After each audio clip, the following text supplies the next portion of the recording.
that will fire these engines up right now, folks. Ladies and gentlemen, drivers, start your engines.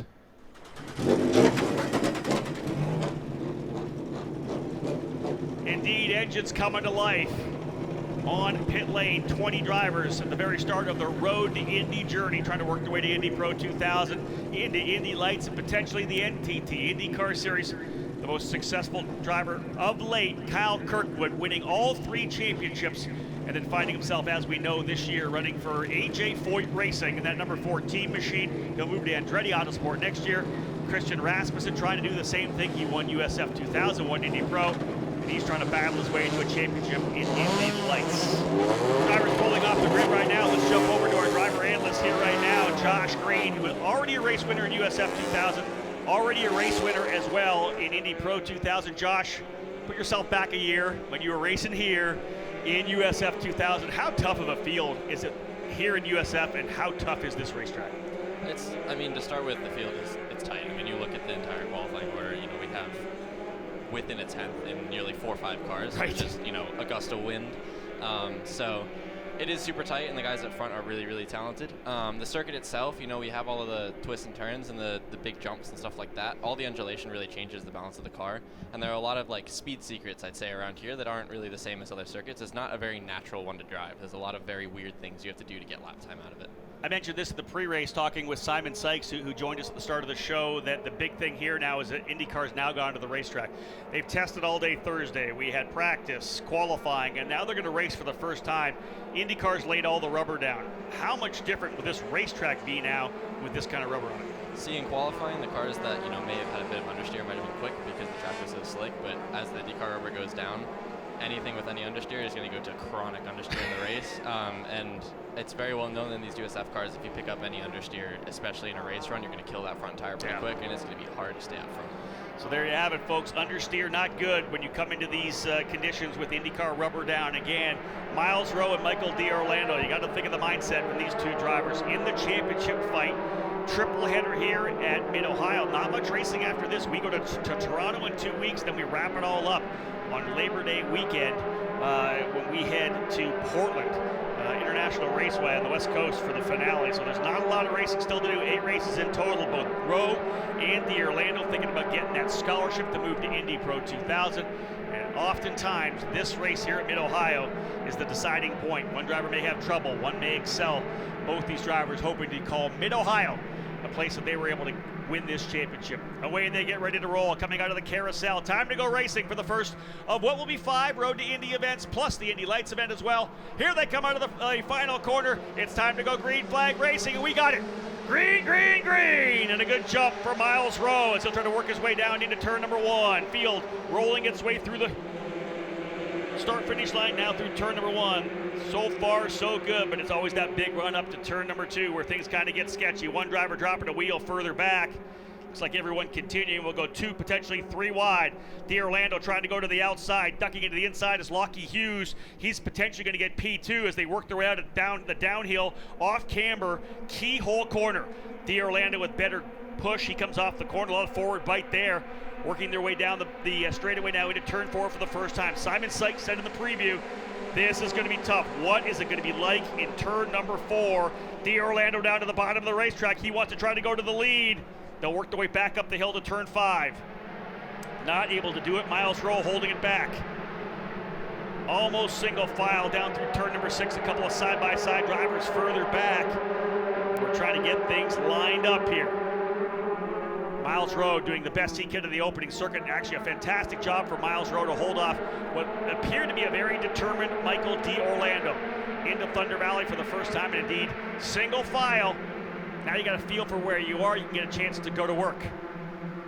The opening lap, obviously the best opportunity to potentially gain spots, but also an equally easy opportunity to potentially get it into an incident and end your day. They'll come across the line for the first time. We'll stack them and pack them here. Miles Rowe, the leader. Michael D'Orlando, 2nd, Hughes 3rd, Denmark in 4th, 5th is Fraser, 6th Douglas, Jacob Douglas up to 6th from 8, big mover early, one driver in the pit lane already. Ivagoras Papasavas has lost the front wing off that machine, so started 20th, had to pit here to get the potential change, maybe even be an issue inside the car, we'll see, but they've got Lockie Hughes down here in front of us, ready to put a new wing on. Outside, Douglas in 6th. Nikita Johnson falls to 7th. Jagger Jones up to 8th. Dylan Christie in 9th, and Christian Weir in 10th. Here's the next rundown, the hectic rundown into turn number 4. And again to the bottom goes D'Orlando. He is pushing hard to try to get by. Can he try to force an issue? Oh, he's going to try to get around the outside of turn number 5, top of the hill. Down to 6. Again to the inside. A correction there by Miles Rowe. I'll tell you, Josh, we've got aggressive racing. Are you surprised by how aggressive it is early on? We can see a pass here potentially for Lockie Hughes to the inside of D'Orlando. That's a rough overtake. Into turn 9, it's hard to defend that just because you know they're steaming down the inside. If you turn in, it's a crash. It's a smart move to make, especially if you're coming up quick. But not really surprised, I have to say, from the 2 points leaders. I mean, you know, when you're racing someone else and you have a chance about losing the championship, fine. But if the 2 of them run into each other, they know they're pretty safe. That's true, right. If you take me and I take you out, really it's a net 0. But what happened here was that Lockie Hughes able to take advantage of it. D'Orlando tried to see if he could get around Miles Rowe, couldn't get it done. Lockie Hughes dove onto it. He goes to P2 now, so Lockie Hughes up into 2nd. Another one of the drivers, Jose Garcia's across the line. You'll see him rolling through turn 1. He's lost the rear wing off his machine, so 2 of the Jay Howard driver development cars will find themselves into the pits. Papa Savas needs a new front wing. Garcia needs a rear wing. But here's your leader, Rowe. Then it's Lockie Hughes. Then it's Jace Denmark. D'Orlando going all the way back to P4, just ahead of Billy Fraser. There's a fight there. That's the number 10 machine of Thomas Naveau. He's got Spike Kohlbecker right behind him. That is the scrap right now for 13th and 14th. Kohlbecker looking to the inside, potentially coming into turn number 4. Does not go for the move. Again, we'll see how things play out. Oh, a driver is spun and a driver off as well. 2 off, 3 off. Contact further back. 3 drivers involved in an incident coming out of turn number 4. Normally that's not where you see the incident happen, and I'll tell you, I think we're going to have to go full course yellow because the driver there is looks like he has right front suspension damage. And you know, the sad thing, Josh, is that's not even the driver that caused that incident. I think that a driver spun, dropped a wheel. That's going to be the 33 of Spike Kohlbecker. One of the drivers dropped a wheel, spun the car around, and Kohlbecker had nowhere to go. Yeah, I mean, sometimes you just get stuck in those incidents, you know, when the dust comes up and everything like that and the car spins, you're just driving blind. Yeah. So sometimes you just get unlucky and you're a passenger. 3 drivers involved in total. We're trying to pick up the other drivers there as they fall down the order. I think Thomas Naveau, Spike Kohlbecker, and maybe Nick D'Orlando involved in that as well. So we'll re-rack them here. The AMR IndyCar safety team will be out there very quickly to get that car hopefully on the hook. Back in pit lane here. Here's a replay. Let's have a look at the replay here coming through, and we'll see. I'm going to say a driver drops a wheel potentially. No, oh no, there's actually contact. Yeah, there was contact coming through Kohlbecker and potentially one of the D-Force cars. There's D'Orlando. He had nowhere to go. D'Orlando able to continue, but he's lost his front wing. So D'Orlando in the VRD machine. There's D'Orlando there. No front wing. He'll have to come to the pits. Good for him. Under the yellow, they may be able to get that swapped in time. And it'll give his crew enough time, I think, right now to be able to get the wing out and get ready to go to work there. Not the easiest thing to do to swap a wing off these machines. Not quite as easy even as IndyCar. But a couple drivers involved. Papa Savas early. He and Garcia's having contact. Spike Kohlbecker involved in this with Thomas Naveau and Nick D'Orlando. So 5 drivers in total involved in the incident early on. We were able to get 3 laps in the books. Rowe, Hughes, Denmark, D'Orlando, and Fraser. Johnson, Jones, Douglas, Weir, and Christie. Top 10. Give me your assessment of the opening couple of laps. What are your thoughts there? Michael D'Orlando looks like he wanted to go for the win. I think he always tries to go for wins. All you drivers say that, right? I'm not thinking about the championship. I'll just win races and let that kind of take care of the championship. He was really being aggressive trying to get by Miles. Yeah, I mean, I had a chat with him actually before the race, and he was mentioning that he was thinking about the championship, and I was like, you got to keep that out of your head, especially when racing Miles. You know, as I said before, it's a net loss for both of them if they crash. Racing other cars, he has to be smart because the P4 finish is better than last. But if him and Miles crash into each other, all in all, they're going to be able to be okay.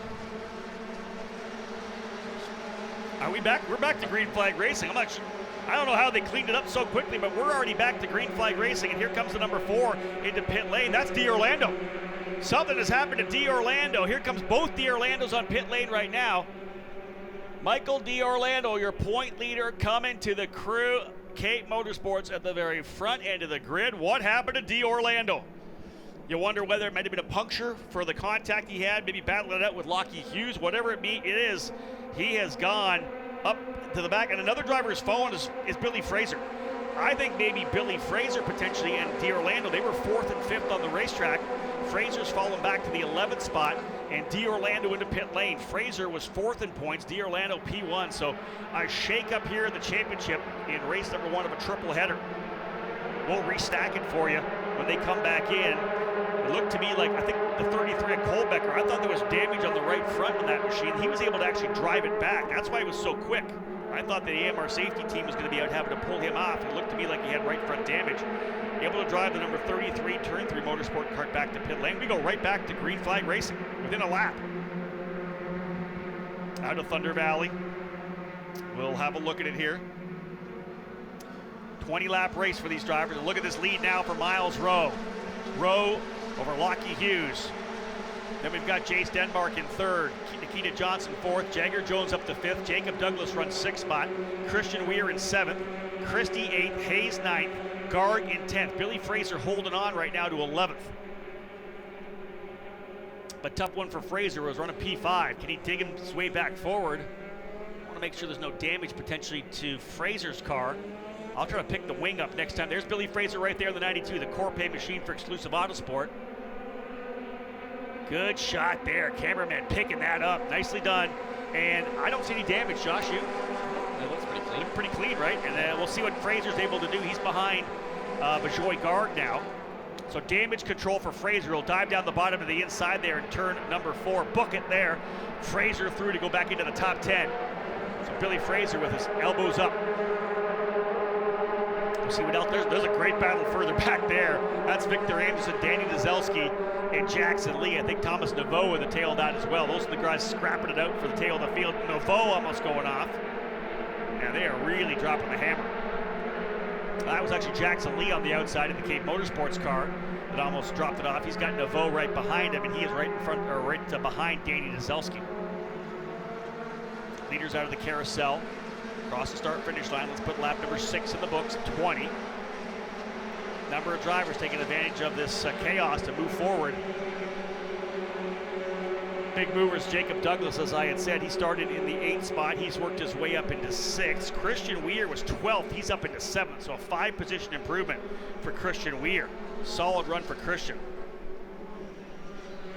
Who else coming from deep in the field? Nicky Hayes, 15th up to 9th. So Hayes up 6 spots. Oh, and there's Hayes dropping a wheel. Just as I'm pointing at Nicky Hayes, he drops a wheel coming down the hill, the off-camber right-hand downhill of the carousel. How easy, Josh, is it to lose it there? You know, the car, you got wheel in it, you're trying to roll on the throttle, and the track itself falls away. Is it pretty easy to drop a wheel on the other side of the exit curbing? So actually, the concrete there has a ton of grip, and the problem is you start gaining power, and the car hooks up, and then the second you dump off of it, because it comes off just before the exit curb, you dump off of it, and all of a sudden it takes all the momentum straight out to the outside of the track. So you pick up the wheel spin a little bit on the concrete, and it starts to go the right direction, and then suddenly it falls off. Insight from Josh Green, who will run tomorrow a couple of races for Turn 3 Motorsports. Josh coming into the championship, sitting 6th in the points, 3 podium finishes and a win at the Grand Prix of St. Petersburg. Rookie driver in the series. You can cheer for him tomorrow in that number 3 for Turn 3 Motorsport. Josh out of New York. We'll keep coming to him throughout this race.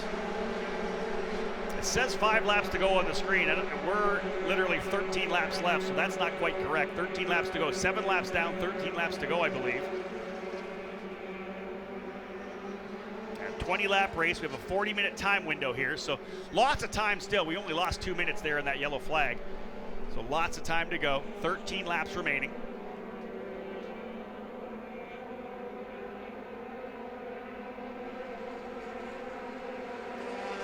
Watching a great run so far here.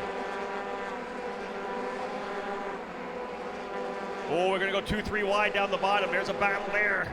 That is Billy Fraser getting aggressive on Christian Weir and Dylan Christie. He's at the top on the outside right now. Christie trying to drive him off the outside. Back down to the bottom comes Billy Fraser side by side coming through the corner. Man, they are going at it. Billy Fraser.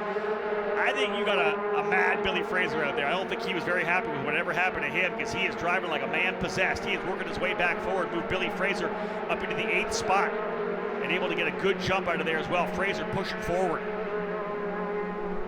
Good racing throughout the field here right now. We saw the guys a little further back, Anderson, Dzelski, Lee, and Nepfu going at it. The lead now, though, for Miles Rowe, comfortable out to over a second. Call it 1.7 seconds last time across. So Miles Rowe, who comes in scoring a couple of wins on the season, but it's been a while since he's been in victory lane. 2 wins, one at St. Petersburg, one at Barber, back-to-back. The second race at St. Pete, the first race at Barber. Hasn't had a win since, but he is on a run of 3 straight podium finishes. He finished second at Indianapolis Raceway Park in the Freedom 75, and a back-to-back second-place finishes at Road America. So right now lining up for what could be a 3rd victory for the driver from Pabst Racing, Miles Rowe. Billy Fraser, watching him fight his way back forward. He's trying to close up now on Christian Weir. Same goes for Jacob Douglas in 6th position, started 8th. Nicky Hayes, as we said, started deep in the field. He's now up at the 9th, but we're being told a yellow flag. Being told there's a yellow flag and indeed yellow condition on live timing. Not quite sure where it is at this point, but I believe we have another full course yellow. They'll try to pick that up as they work their way around the track. Yellow flag being shown. Not sure what it's for. Nope, they pulled it back out. So, man, they're keeping us guessing here. They go track condition yellow, track condition green. Not sure what that was, but those of you at home who are cheering for Miles Rowe, you can be happy that that lead of 1.7 seconds still intact. He's not going to lose it. And Josh, what's that like for a driver? You get out to the lead. You've obviously led races over your career. You've won races. You're out to that big lead. You've worked your tail off. You put in consistent laps. You got that 2 seconds, that gap that feels so good. Then you see the yellow, and it's gone because it's depending, especially at some of the racetracks, you don't want to be leading on a restart. It's tough. What's that feel like for a driver? Well, funnily enough, we had that here last year in the wet, and when you break out that lead, you are working pretty hard. It's quali lap after quali lap to claw yourself away. And at a circuit like this, where there is a pretty long straightaway and a good toe, especially where the outside's so powerful, it's quite hard to defend in the 4. You have to work really hard through 1 and 2 to get enough of a lead to be ahead of the safety car. But it's all the focus on getting that launch. We won't jump the gun and asking about the mindset of going back to a restart, because hopefully we won't have one. If we do, we'll come to Josh with that. Again, drivers coming through turn number 5, down to turn number 6, the right-hander, working their way up through madness in a very tough part of this racetrack, 7, 8, and 9. As they push themselves through here, this 8 and 9 complex. 9 so difficult as you roll yourself up and over top, and the car gets super light coming over 9, essentially plummeting down into Thunder Valley. From there, a blind corner back up the hill, turn number 10. You're just kind of hoping you're in the right line. You got the right pace coming through to set yourself up for the carousel. Rowe leading by 2.1 seconds now. Lockie Hughes runs in second. What a debut it's been for Lockie Hughes, the Australian, for Jay Howard Driver Development, running up there second. Nikita Johnson in third. Here's these 2 drivers with a combined 1 race weekend. None for Hughes. 1 race weekend for Nikita Johnson at Road America. And there they are right there. 20-year-old Lockie Hughes, 14-year-old Nikita Johnson, ripping off the tear off. He's ready to go to work. So again, coming down the straight, Nikita Johnson. This is interesting to me as well, because I talked to Simon Sykes about it, Josh. For Nikita, he's running the USF Juniors program this year. Definitely in the championship battle there to try to win the scholarship to come in here into USF 2000. But this is a fact-finding mission, right? He's been dying. He's been testing this car like crazy. Finally gets a chance to drive it at Road America. Has an 8th place finish. He's looking at a podium finish here. If you're on the radio, what do you say to him? Are you trying to tell him to calm down? P3's good, or do you give him the green light? You let him go? I think give him the green light. I mean, he's brand new to it, and just see what he can get after. It's important, if next year he's racing for a championship, that he can make these moves and fight for these. 1 more position could be the difference in the championship. And neither of these drivers are in the championship fight either, right? No. Lockie Hughes' his debut weekend. So Josh is green lighting him, which I love. Go at it. 11 laps down, 9 laps remaining in the race. 9 laps to go. Lots of time, 23:36 still on the clock. We're good to go here. 9 laps remaining with Rowe, Hughes, and Johnson 1, 2, 3. Denmark runs in 4th. Jagger Jones up to 5th. Douglas 6th. Fraser's been able to get by Weir, so Billy Fraser put him right on the gearbox of his teammate Jacob Douglas.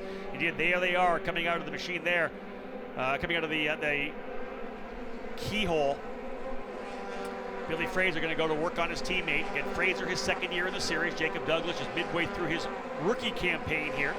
Let's see if he tries to move to the inside. Indeed he does. Here comes Fraser. Deep move down the bottom. I would expect that Jacob may have checked up a little bit there. He knows that Billy's coming through. Great run already, though, for Jacob Douglas, who now runs 7th. Started 8th, top 10 here for Douglas. Coming off the top 10, he was able to score at Road America. Will be fantastic. Keeps setting up that momentum to move him forward. And Josh, let's talk about momentum as a young driver. You remember your first year in USF 2000. You're getting in there. How much did the momentum mean to you? How much did a good finish? How much did it make the next finish easier to get? I think as much as none of us want to say it, it is a big confidence thing. And you know, you finish on the podium 2-3 races in a row. You have that big confidence boost. You have that big belief in yourself. So you just tend to make less mistakes. You know, you're proud and you're confident in what you can do in the race car, so you just go out and continue to do it. And when the mindset falters, you know, you see the lap time falter. So when the guys are really quick and they keep winning, they continue winning throughout the entire season. Yeah, I've always said that when you win your first race, oftentimes it'll open the floodgate, you'll win a lot of races. What we are seeing right now is Jace Denmark slowly start to work his way back to the Lockie Hughes-Nikita Johnson battle. There he is right there, the number 23. Jagger Jones a little further back as well. Last time by, Denmark was 0.4 of a second quicker. Here's a battle further back between Hayes and Christie. Nicky Hayes in the 5 and 9th, and Dylan Christie in the D-Force Racing Machine in 10th. Well, this is for the positions just inside the top 10. Christie going to try around the outside. You can do that here at Mid-Ohio. You got to hang around the outside. Not quite enough. And a good run there for Nicky Hayes. Realized he wasn't there, let the car push to the outside, kind of cover him off on the outside of turn number 4. That battle's continuing because right behind Christie is his teammate Bojoy Garg, and then Danny Nazelski with the best run we've seen out of the young 14-year-old. 2.9 seconds the lead for Miles Rowe up front, and this is really a strong return to form for Miles Rowe in the Pabst Racing Machine. A win here is going to move him very likely potentially a tie for the lead. Actually, he may go to the lead because he's going to have the most laps led. He's already led 13 laps. He's got that locked down. Fast lap of the race is worth a point. He already has the pole position. Trying to go for a race win as well. Rowe with fast lap. Could be a 33-point day for Miles Rowe. Look at that lead. But look at this battle here for second. Side by side. Lockie Hughes on the inside. Nikita's going to try the outside. Look out. Here comes Chase Denmark. Denmark's got to be smart as well, because he's got to remember, D'Orlando is out back on the racetrack, but down a lap. He's running 16th right now for D'Orlando. Jace Denmark, who is 25 points back, a chance to really get up there and get close as well to D'Orlando. So he's got to be smart. Maybe wait for these guys to potentially collect each other, because they're running like this is the last lap of the last race of the season. Oh, nope, Jace will just throw himself right into the fight. He's going to go to the inside, coming down to 6. Going to the bottom, and Nikita Johnson, they're side by side.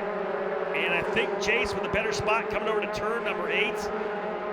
Wow, I'm holding my breath here, Josh. That's good racing. Yeah, for sure. I mean, it's cool to see young drivers getting after it, but you're right, Chase definitely has to have a bit in mind of the fact that, you know, he's fighting for a championship, and even though his teammates out leading, Michael being at the pack, Chase is that good. Yeah, there's an opportunity to cut into that 25 points. He's back. One driver's off the racetrack further back. Who has dropped the wheel? Trying to figure, that might have been one of the VRD cars who went off the track. We'll see who falls down the order. That's Nikita. I think that might have been Nikita Johnson. Indeed, Nikita Johnson, the 17, pushing hard. I talked about what it was like coming out of Thunder Valley, that blind corner at the end of the straightaway where you're kind of rising up over top. He's actually come to pit lane. He goes off track and comes to pit lane. The VRD machine, they're telling him to shut it off.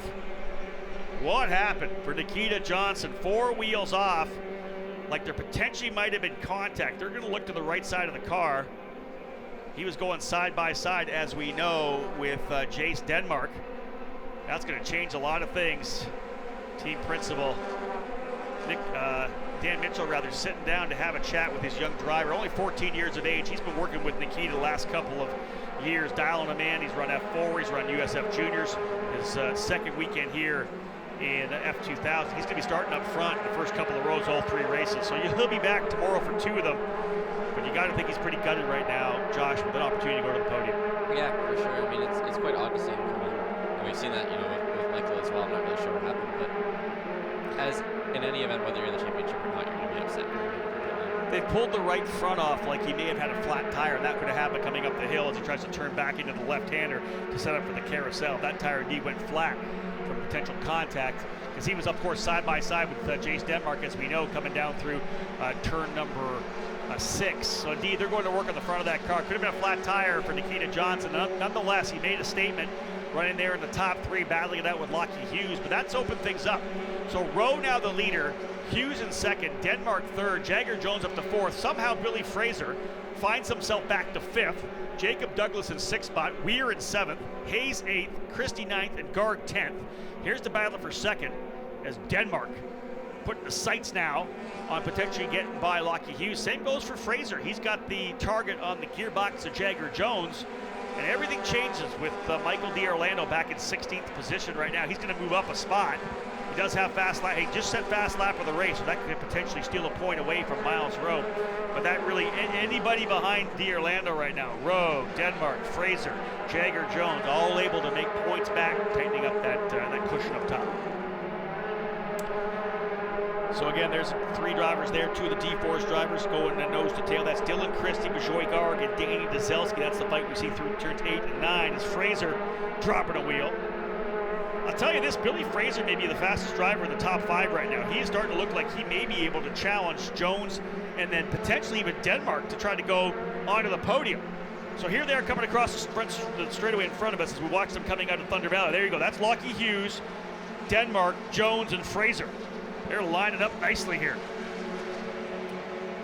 Christian Weir about 0.4 of a second faster than Jacob Douglas. That would be the battle for 6th position. So Weir has his head down. He's trying to reel in Douglas. He's back by 0.8 of a second. We have 4 laps remaining. There's your 4th and 5th place driver. Here's 6th, 7th, Douglas and Weir. 8th place is Hayes, 9th Christie, 10th Garg, and then 11th Dezelski, and then Victor Anderson in 12th. Again, there's the 11 and 12 D-Force drivers, 9th and 10th. That is 9th is Christie, 10th Garg, 11th Dezelski. Good run here for Danny Dezelski, just 14 years of age, getting a feel for things. His 3rd weekend. Lots going on right now. We said, despite the issue on the racetrack, Michael D'Orlando with the fastest lap so far. And that's a point he'll take away from Miles Rowe, which is crucial. Could come down to that at the end of the season. We've seen championships come down and have to be split not only by most wins after a tie for first place, by most seconds. You go back to Gabby Chavez versus Jack Harvey in Indy Lights, where they both tied for the same amount of points. They both had the same amount of race wins. And to get the scholarship, they had to go back to the number of second place finishes, and Gabby Chavez was able to get that. Billy Fraser falling back a little bit here. P5 has not been able to reel up on Jones. In fact, the drivers, they are pretty much turning the same lap times. Lockie Hughes at 1:23.9, Denmark 1:23.8, Jones 1:23.7, Fraser 1:23.8. And Josh, look out front. Rowe 1:23.202. When you're out front like this, you've got a big, huge gap. How do you manage it? Is it? Are you? I always talk about this. Are you still pushing 100%, or can you back off to 90 and not make a mistake? If I'm in his position, I'm driving as slow as I can in the race. I mean, I think the reality of it is the less chance you give yourself to make a mistake, especially for the championship, the more chance you give yourself to win. Obviously, he's pushing for that fast lap. Yeah. Michael D'Orlando is stealing 1 point. Isn't gonna kill him, right? But you know when some people say that if you're not pushing at 100%, that's when you make a mistake? Is it falling back to 75%? Because obviously these cars work better the faster you go with the aerodynamics, right? You slow down, you start losing some of the aero. I've heard people talk about, man, at 75%, you're just not in the same groove as you would be in. Do you believe in that, or you know, is 90% enough? I do and I don't. I'm not talking about bringing it all the way back to 90 or 75. I'm saying like we're at 100 or we're at 99, yeah. You bring it back to 97. Oh, you know? Okay. You're taking a 2 tenths off your optimal lap time and just taking it off the white line a little bit on exit. Yeah. Because, I mean, even at this point, he could put a wheel off and be okay, but there's really no point in risking it. So maybe a little, not quite as the speed going into the corner to make sure you're able to pitch the exit a little bit. Yeah, just don't make mistakes. Be consistent and know, that you are currently a good 6 tenths a lap lap quicker in the field. So if you're 3/10 a lap quicker in the field, you're still driving away. I like the fact that you said just don't make a mistake. Just is that easy, right? Just don't make any mistakes. Well, yeah, it's a lot harder when you're leading and there's someone behind you, though. So here's the fight right now for 4th position. Look at this to the inside of the keyhole to the bottom of the racetrack. Billy Fraser takes the spot away. Fraser goes to 4th, but you know that Jagger Jones right on the gearbox. He'll go to the outside, coming through that kink on the back straightaway. Fraser on the inside, Jones on the outside. They're going to try to play chicken down into turn number 4. Who's going to go deepest? Fraser's going to go in there as well. Oh, Jones almost throws it off. Jones tried to go deep, got the left side tires on the dirty stuff on the outside of the racetrack and almost tossed it off the outside there. That's going to be a completed pass for Fraser. Miles Rowe laying down a 1:23.299, dropping the hammer a little bit here. Let's see if he's got any more in him. That was his fastest lap, but that was still 4/10 off of that of Miles Rowe. White flag going to fly this time by. In fact, white flag for Miles Rowe, and look at that lead. Massive lead as the driver's just coming out of the carousel now. Lockie Hughes has been absolutely challenged all race long by Jace Denmark, having gotten through there.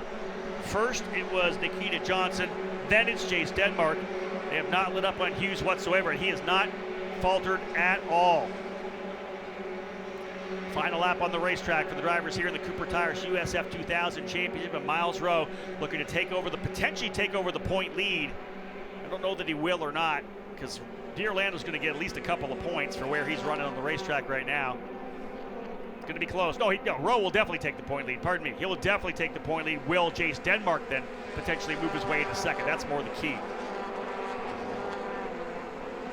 3 wins on the season for Miles Rowe. He brings it back to the checkered flag.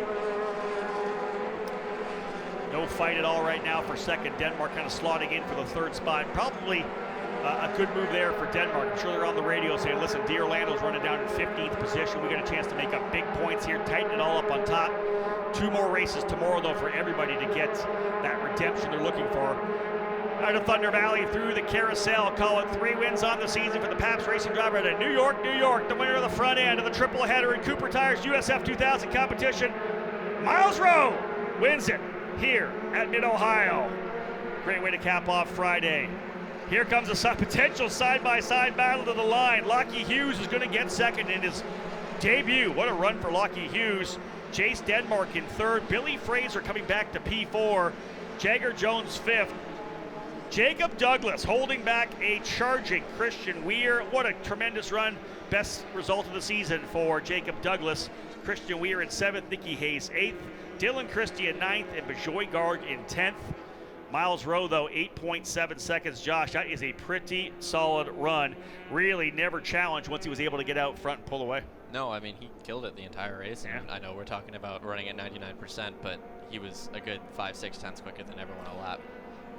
Especially, though, yeah, we saw both Michael and Nick D'Orlando were really the only people on track basically matching his pace lap for lap the entire race. That's exactly true. Billy Fraser, if you look at fast laps, Michael D'Orlando with the fastest lap, Rowe second, Fraser, Nick D'Orlando, and then Nikita Johnson. So Nick D'Orlando will at least have the ability to say, man, I got a car that can run up front. He knows he can get the job done. Here's your unofficial results of race 1. Miles Rowe with the win. Lockie Hughes and Jace Denmark will join me down in victory lane momentarily. Billy Fraser coming home 4th. He and Jagger Jones going to make up some big points on D'Orlando as well. Jacob Douglas 6th. Christian Weir, Nikki Hayes, Dylan Christie, and Bajoy Garg. If you're in the USF 2000 field, what are you thinking about Miles Rowe for tomorrow? Is he going to be able to just ride this train to a couple more wins? Or I think we saw a lot of guys with good speed that could make things exciting. I think we saw some guys that, were at the back just because of circumstance that have the pace to race him. I mean, everyone else is going to step up their game. They all know now, okay, this is the pace that we have to get to, so they have to get there. But I think we'll see Michael challenging him the whole race tomorrow. Josh, we appreciate you joining us here again. Josh Green from Turn 3 Motorsports and Indy Pro 2000. You ready to go racing tomorrow? Oh, yeah, always. Josh Green, folks, a winner already in the season, my analyst. I appreciate it. We'll pass it back over to John Phippen. I'll get out of the booth, head down to victory lane, and when we're ready, he'll throw it down, and we'll have a chance to introduce the top 3 and have a chance to chat as well with the winner, Miles Rowe. And Rob Howden is down on the podium. Rob? Thank you so much, John. Indeed, getting set to go to cap off the day here with our first podium of 3 this weekend as a triple header for the Cooper Tires USF 2000 Championship. And again, these are the young drivers who are going to follow in the footsteps of the Pato Awards, the Renus VKs, the Kyle Kirkwoods, all the way to the NTT IndyCar Series. Let's start with the driver coming home in 3rd place today as Pabst Racing putting 2 drivers on the podium. From Arizona, 3rd place today in USF 2000, Jace Denmark.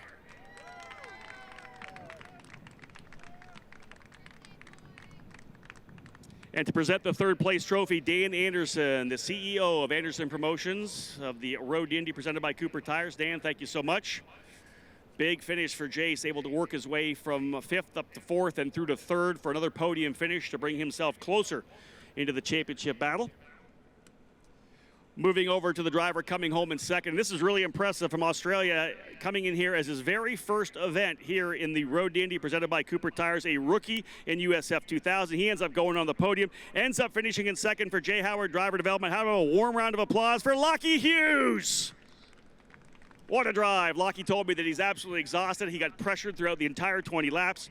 Chris Pantani from Cooper Tires will present Lockie, which, with what I expect, will not be his first trophy in his Road to Indy career. But a great job coming out of the gate for Lockie Hughes and Jay Howard Driver Development. This signals a guy that could be battling for the championship in 2023. One more position, we'll have a quick interview with him when he gets up here, but wow, the 3rd win of the season. He's going to take the lead going into 2 races tomorrow for Pabst Racing. The winner today, Miles Rowe!